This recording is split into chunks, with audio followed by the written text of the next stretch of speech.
اور وہاں پر کوئی غیر مذہب کی فوجی حملہ کرتے ہیں، بوٹوں سمیت گولیاں چلائیں، بم پھاڑیں، خون بہائیں، تو مسلمانوں کو کیسا فیل ہوگا؟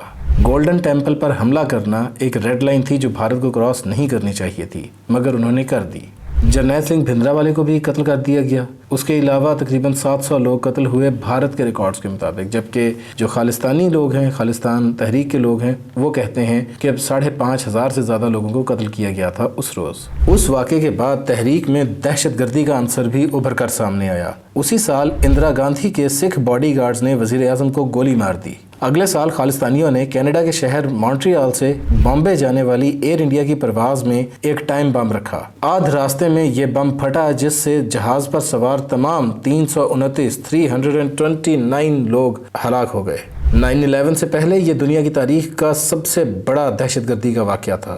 انڈیا کی پنجاب پولیس کے مطابق 1981 سے لے کر 1993 کے درمیان ان 12 سالوں میں دہشت گردی کے واقعات میں 21,469 لوگ ہلاک ہوئے ہیں۔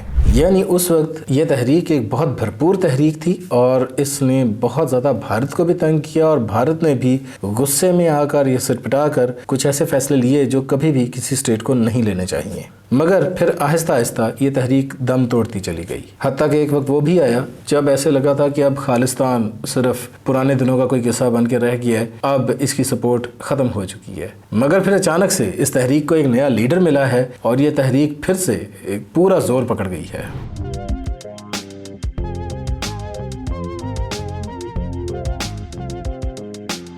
یہ صاحب کچھ مہینے پہلے تک دبئی میں ٹیکسی چلایا کرتے تھے، لیکن اس وقت انہوں نے خالستان تحریک کو دوبارہ زندہ کر دیا ہے اور اس وقت انڈیا کے موسٹ وانٹڈ پرسن ہیں۔ کبھی خبر آتی ہے کہ وہ دلی میں کوئی ماڈرن لک بنا کر پھر رہے ہیں، اور کبھی خبر آتی ہے کہ وہ ہوشیار پور کے گرودوارے میں چھپے ہوئے تھے۔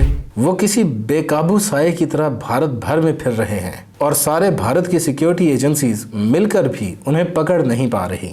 امرت پال سنگھ امرتسر میں ہی پیدا ہوئے، کالج کی تعلیم حاصل کی، اس کے بعد وہ پیسے کمانے کے لیے دبئی چلے گئے۔ وہاں پر وہ ٹرانسپورٹ کا چھوٹا سا کام کرنے لگے۔ ایک مڈل کلاس سی فیملی سے ان کا تعلق ہے، نہ تو کوئی بہت امیر ہے، نہ بہت زیادہ پڑھے لکھے ہیں، نہ کوئی ان میں ایسی بات ہے جس سے لگے کہ بھائی یہ بندہ کوئی بہت بڑا لیڈر بنے گا۔ اس وقت وہ نہ تو پگڑی باندھتے تھے، نہ ان کی کوئی لمبی داڑھی تھی۔ ایون ان کی لنکڈ ان پروفائل بھی ہے اور اس میں انہوں نے آپریشن مینیجر لکھا ہوا ہے اپنے آپ کو، حالانکہ وہ ٹیکسی چلاتے تھے۔ وہ 2012 میں دبئی گئے تھے۔ اس کے بعد اگلے 10 سال وہ ایگزیکٹلی کیا کیا کرتے رہے یہ تو پوری طرح ڈاکیومنٹڈ نہیں ہے، کیونکہ ایک عام بندے کی زندگی کتنی ڈاکیومنٹ ہو سکتی ہے۔ مگر اتنا پتا ہے کہ ابھی اگست 2022 تک، یعنی چند مہینے پہلے تک، وہ وہاں پر دبئی میں ٹیکسی چلا رہے تھے۔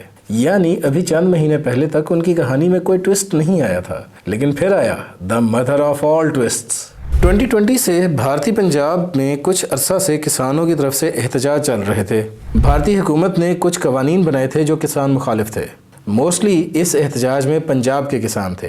اس وقت سکھوں کی ایک تنظیم تھی جس کا نام تھا وارث پنجاب دے، یعنی پنجاب کے وارث۔ اس کے لیڈر تھے دیپ سنگھ، جو کہ پہلے ایک ایکٹر بھی رہے تھے اور سیاستدان بھی۔ دیپ سنگھ اور ان کی تحریک وارث پنجاب دے دونوں کسانوں کے احتجاج میں بہت تیزی سے پاپولر ہوئے تھے۔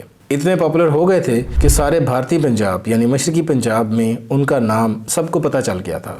فروری 2023 تک امرت پال سنگھ اسی گروپ کے ایک ممبر تھے۔ 2023 میں ایک واقعہ ہوا کہ دیپ سنگھ کی ایک ٹریفک حادثے میں جان چلی گئی۔ اس کے بعد اچانک سے امرت پال سنگھ اس گروپ کے سربراہ بن گئے، قائد بن گئے، اور یہیں سے اس ڈرامائی سٹوری کا آغاز ہوتا ہے، خالستان کی دوسری سٹوری کا آغاز ہوتا ہے۔ امرت پال سنگھ نے لیڈرشپ سنبھالتے ہی خالستان کا نعرہ لگا دیا۔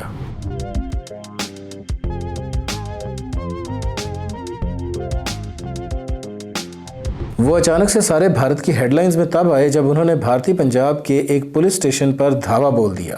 وہ اپنے ایک خالستانی ساتھی کو پولیس کی حراست سے آزاد کرانے کے لیے پولیس اسٹیشن گئے تھے، اور پولیس اسٹیشن نے بہت تگڑی جوابی کارروائی اس لیے نہیں کی کیونکہ امرت پال سنگھ نے سکھوں کی مذہبی کتاب گرو گرنتھ صاحب کو ڈھال بنا کر اپنے سامنے رکھا ہوا تھا۔ کچھ روز بعد جب پولیس نے امرت پال سنگھ کو گرفتار کرنے کی کوششیں شروع کی تو ساری دنیا میں خالستان کے حامی سکھوں نے احتجاج شروع کر دیا۔ برطانیہ میں تو انڈین ہائی کمیشن پر لا اینڈ آرڈر سچویشن بن گئی۔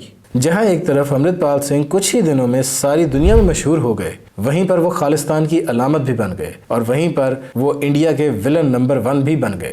جب بھارتی اتھارٹیز نے انہیں گرفتار کرنے کی کوشش کی تو وہ بھاگ گئے اور اس وقت سے وہ آج تک بھارت کی پولیس اور انٹیلیجنس کے لیے درد سر بنے ہوئے ہیں۔ بھارتی پنجاب میں بار بار انٹرنیٹ بند کرنا پڑتا ہے تاکہ بھارت مخالف تحریک کو کچلا جا سکے۔ پولیس چکرائی پڑی ہے، کبھی خبر آتی ہے کہ امرتپال سنگھ کوئی یو بوائے بن کے دلی میں پھر رہے ہیں، کبھی یہ پتہ چلتا ہے کہ وہ کسی گرودوارے میں پناہ لیے بیٹھے رہے تھے، یہ کبھی پتہ نہیں چلتا کہ وہ اس وقت کہاں ہیں تاکہ انہیں پکڑا بھی جا سکے۔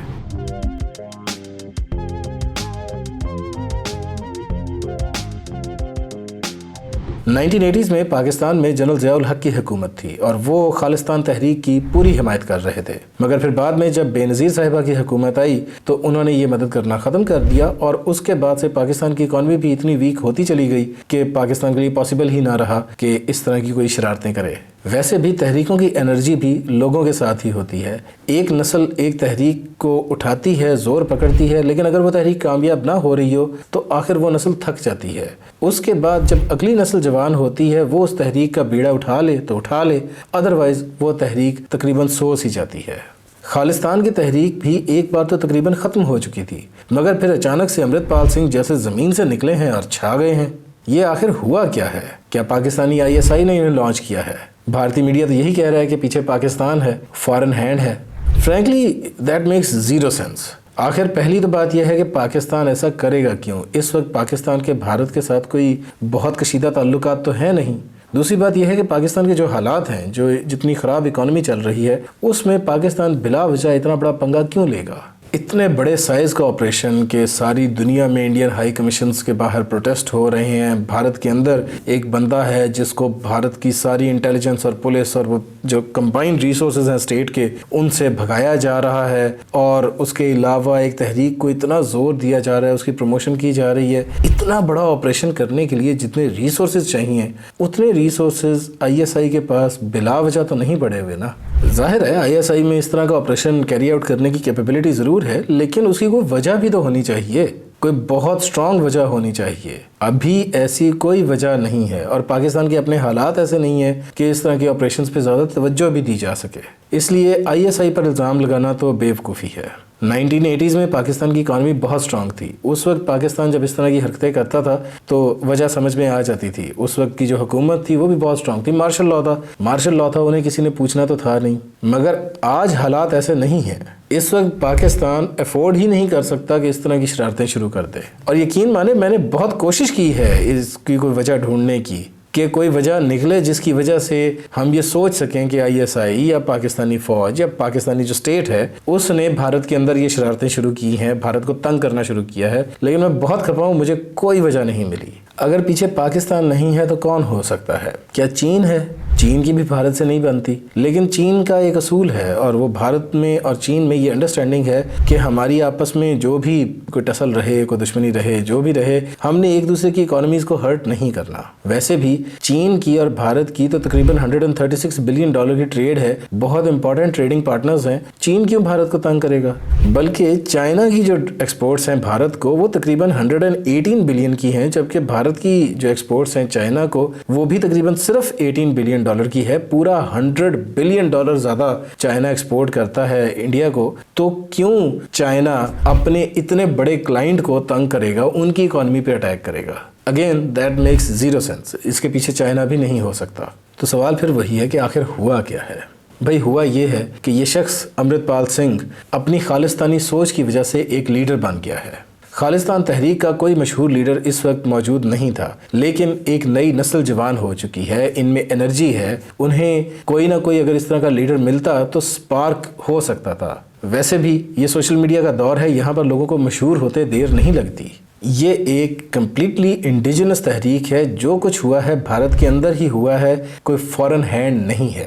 بھارت میں کسانوں کو کافی غصہ تھا اپنی گورنمنٹ سے، اپنی اسٹیٹ سے، اور وہ غصہ کہیں نہ کہیں نکلنا تھا۔ وہ غصہ نکلا خالصتان تحریک کی صورت میں۔ اس تحریک میں چونکہ غصہ تھا، تحریک تھی، جب ایک لیڈر ملا تو ایک دم سے وہ پاپولر ہو گیا۔ اب ظاہر ہے جب ایک مذہبی سپورٹ بھی ہے اور پبلک میں جنرل ماس لیول پہ تھوڑا سا غصہ بھی تھا تو تھوڑی سی پبلک کی طرف سے سپورٹ مل بھی جاتی ہے۔ سپورٹ ملی ہو تو پھر ایسے لوگ اسٹیٹ اتھارٹیز سے، پولیس سے، انٹیلیجنس سے تھوڑی دیر بھاگ بھی سکتے ہیں۔ کوئی ضروری نہیں ہے کہ ان کی مدد ISI کر رہی ہوگی تو ہی وہ بھاگ رہا ہے، وہ نیچرلی بھی بھاگ سکتے ہیں۔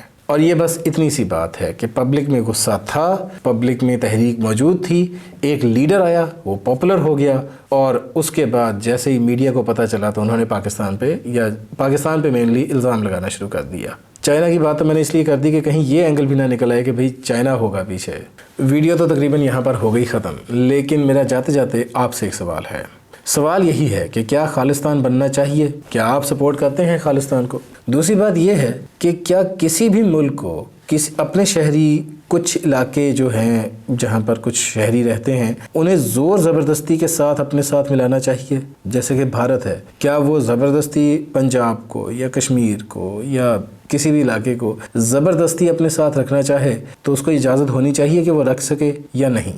میرا ماننا ہے کہ ایسا نہیں ہونا چاہیے، اور یہ میں صرف بھارت کے کیس میں نہیں کہہ رہا، یہ اکراس دا گلوب کہہ رہا ہوں۔ اس میں پاکستان بھی آتا ہے، اس میں اسپین بھی آتا ہے، اسپین کا کیٹالونیا کے ساتھ مسئلہ چل رہا ہے، یو کے بھی آتا ہے، یو کے میں اسکاٹ لینڈ کے ساتھ مسئلہ چلتا رہتا ہے۔ اسکاٹ لینڈ والے اکثر کہتے ہیں کہ ہم نے الگ ہونا ہے، ریفرینڈم کرائیں۔ یو کے تو ریفرینڈم کرا دیتا ہے، اسپین میں بھی کوئی نہ کوئی ڈپلومیٹک سلوشن نکلتے رہتے ہیں۔ بھارت اور پاکستان میں ایسا نہیں ہوتا۔